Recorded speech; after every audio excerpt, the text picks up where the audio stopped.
Assalamualaikum warahmatullahi wabarakatuh.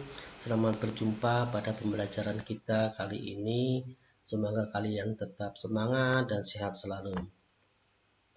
Topik kedua kita kali ini membahas tentang tekanan pada zat cair bagian yang kedua. Tujuan pembelajaran kita kali ini yang pertama adalah menjelaskan prinsip bejana berhubungan dan yang kedua adalah menjelaskan sifat kapilaritas. Tekanan hidrostatis bagian kedua ini yang akan kita bahas adalah bejana berhubungan. Pada bagian pertama pembelajaran kita sudah tahu bahwa tekanan hidrostatis adalah tekanan yang disebabkan oleh zat cair yang berada dalam keadaan setimbang atau dalam keadaan diam. Nah, besar tekanan hidrostatis ditentukan oleh kedalaman zat cair. Dan sekarang bagaimana tekanan zat yang terjadi pada dasar bejana? Mari kita lihat ilustrasi berikut ini. Misalnya bejana berhubungan kita isi dengan air. Perhatikan permukaan zat cairnya. Kemudian bejana berhubungan kita geser posisinya. Coba diisi dengan air. Perhatikan. Nah, kemudian kita bejana berhubungan kita isi dengan air. Kemudian kita tambahkan minyak. Perhatikan apa yang terjadi.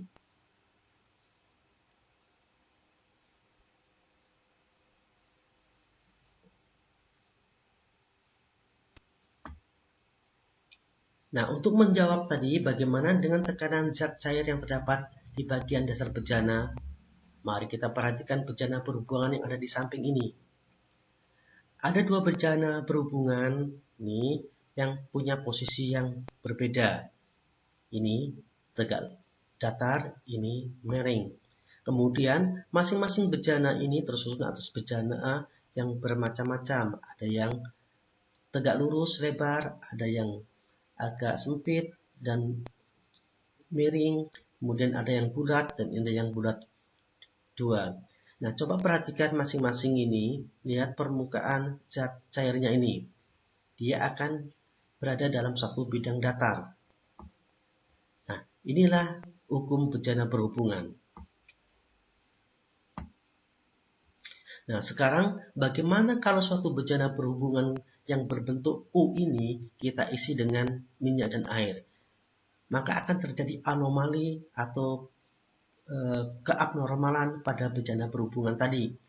Kalau hanya isinya dengan zat cair, hanya satu, air saja, permukaannya akan sama datar. Sekarang bagaimana kita lihat bahwa bejana berhubungan yang berbentuk U ini kita isi dengan minyak dan air. Minyak dan air ini merupakan zat yang berbeda. Perhatikan baik-baik. Tadi dalam ilustrasi, awalnya permukaan zat air ini sama di dalam satu bidang datar. Tapi ketika diisi dengan minyak, maka permukaan zat cair air yang ada di titik B ini akan akan tertekan ke sini, kemudian akhirnya naik ke sini sebesar H1. Nah, sekarang mari kita perhatikan tinggi permukaan air. Nah, sekarang kita lihat tekanan hidrostatis pada titik A ini dan titik B ini, perhatikan, ini akan sama besar. Mengapa dia sama besar? Karena ada dalam satu bidang datar. Ingat hukum pokok hidrostatis bahwa setiap titik-titik yang berada dalam satu bidang datar maka akan memiliki tekanan yang sama. Jadi di titik A ini karena dalam satu bidang datar dengan B, maka dia akan berada dalam suatu bidang memiliki tekanan yang sama karena berada dalam suatu bidang datar. Dan mari kita kaji sama-sama, ya. Karena tekanan hidrostatis pada titik A ini titik A ini satu bidang datar dengan titik B ini, maka berlaku hukum pokok hidrostatis, di mana tekanan pada titik A ini, kalau kita sebut dengan PA, akan sama dengan tekanan pada titik B. Kita sebut saja PB. Sehingga rumusnya adalah PA atau tekanan pada titik A sama dengan tekanan pada titik B atau PB.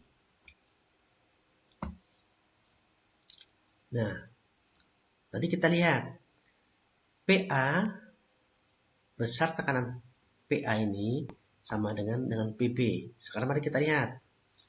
PA ini besarnya adalah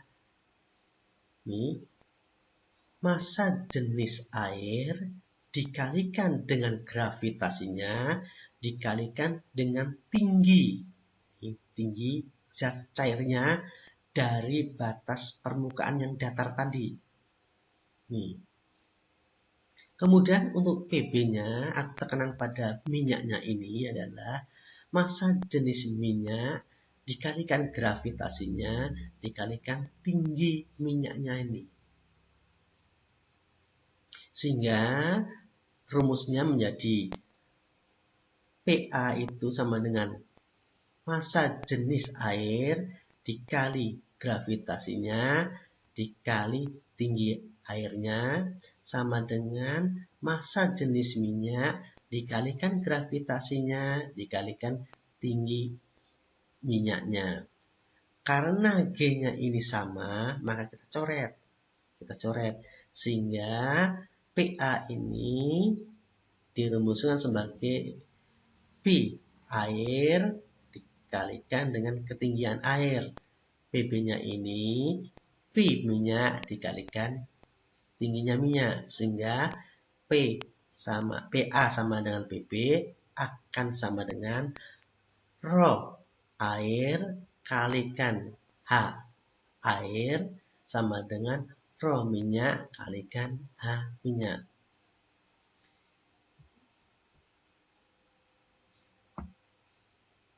Nah, sekarang mari kita lihat bejana berhubungan. Meskipun kita ubah nih posisi bejana berhubungannya ini dari datar menjadi miring, kemudian ini ada bentuk bejananya bermacam-macam, ternyata besaran tekanan hidrostatis ini dipengaruhi oleh kedalaman zat cair. Jadi tidak dipengaruhi oleh bentuk bejananya ini. Jadi walaupun bentuknya bermacam-macam ini, tetapi permukaannya ini masih dalam satu bidang datar. Jadi bentuknya tidak akan mempengaruhi. Juga posisinya ini tidak akan mempengaruhi. Tidak akan mempengaruhi. Demikian juga volumenya. Seandainya saya tambah airnya ini sampai setinggi ini, akan tetap permukaannya itu akan dalam satu bidang datar. Juga seandainya saya kurangi, dia akan tetap dalam satu bidang datar. Jadi saya ulangi lagi, tekanan hidrostatis pada dasar bejana hanya ditentukan oleh kedalaman zat cair, tidak ditentukan oleh bentuk bejananya, tidak ditentukan oleh volume zat cairnya, dan tidak ditentukan oleh posisi wadahnya.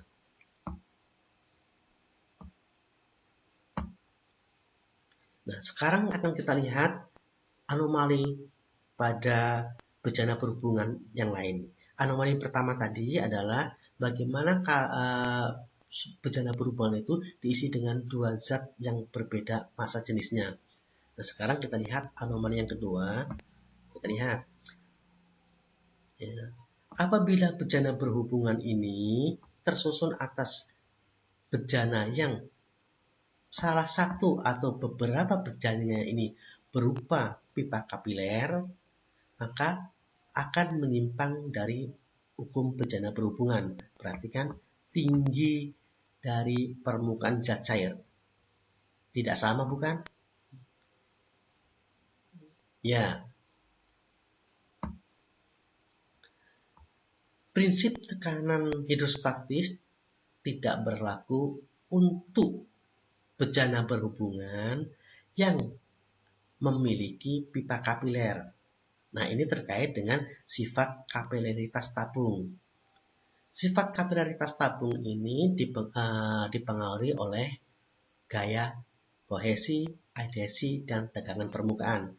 Pada pertemuan ini kita akan tidak membahas tentang itu. Itu akan dibahas tentang ada di SMA nanti. Nah, jadi beberapa hal yang menyebabkan prinsip bejana berhubungan tidak berlaku atau menyimpang atau anomali tadi. Yang pertama adalah bejana diisi dengan zat cair yang memiliki massa jenis berbeda. Kalau bejana berhubungan diisi dengan massa jenis yang berbeda dengan air dan minyak, maka tidak berlaku hukum bejana berhubungan seperti tadi yang sudah kita contohkan. Kemudian yang kedua, bejana berhubungan ini akan tidak berlaku apabila salah satu atau beberapa bejana itu tertutup. Jadi bejana berhubungan akan berlaku apabila semua bejana itu terbuka. Seandainya salah satu atau beberapa bejana itu tertutup, maka tidak akan berlaku hukum bejana berhubungan. Yang ketiga, adanya unsur pipa kapiler pada bejana berhubungan. Pipa kapiler itu adalah pipa yang lubangnya sangat kecil sekali.